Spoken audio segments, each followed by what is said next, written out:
Hello বন্ধুরা, কেমন আছো সবাই? এখন সবে দুপুর গড়িয়ে বিকেল প্রায় হয়ে গেছে।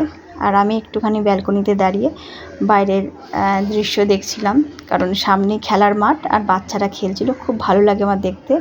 বাট আজকে একটা পাঞ্জাবির অর্ডার এসেছে, তো এই পাঞ্জাবিটা আজকে আমাকে কমপ্লিট করতে হবে। তো সেই কারণেই আমি আবার আমার কাজে লেগে পড়েছি। আর এইখানে আমি আগে একটু পেন্সিল দিয়ে ড্র করে নিয়েছি, কিন্তু আজকে আমি একটা নতুন তুলি ব্যবহার করব। আমি নিয়ে নিয়েছি সোনাইয়ের 000 তুলি।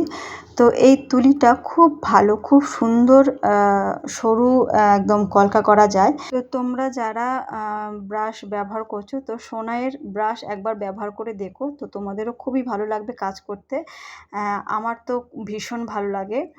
আর আমার তো অনেক তুলি জমে গেছে, যেগুলো পুরনো হয়ে গেছে, যেগুলো ব্রাশ নষ্ট হয়ে গেছে, কিন্তু তবুও সেই সব ব্রাশগুলো ফেলতে খুবই মায়া লাগে। আমি তো জমিয়ে রেখে দিয়েছি। তো সেগুলো একদমই কাজের যোগ্য নয়, কারণ প্রত্যেকটা ব্রাশের মুখ নষ্ট হয়ে গেছে। তো সেগুলোকে কোনো রকমভাবে ঠিক করা যায় কিনা আমি জানি না। যদি কেউ জানো বা জানা থাকে, তো অতি অবশ্যই সেটা আমাকে জানাবে। আমিও তাহলে সেই পদ্ধতি অ্যাপ্লাই করব। তো যাই হোক, আজকের পাঞ্জাবিটা প্রায় আমার কলকা ডান। তো আমি এখানে কিছু কলকা, কিছু ফিগার, স্বস্তিক দিয়ে আজকের আমি পাঞ্জাবিটা ডেকোরেশন করেছি। তো তোমরাই বলো আজকের পাঞ্জাবি ডিজাইন তোমাদের কেমন লেগেছে, সেটা আমাকে কিন্তু অতি অবশ্যই কমেন্ট বক্সে জানাবে। আর যদি ভালো লেগে থাকে তাহলে পরে লাইক করে দেবে আর একটা শেয়ার করে দিও। আর যারা এখনও পর্যন্ত আমার চ্যানেলটিকে সাবস্ক্রাইব করোনি, তারা ঝটপট আমার চ্যানেলটিকে সাবস্ক্রাইব করে দেবে।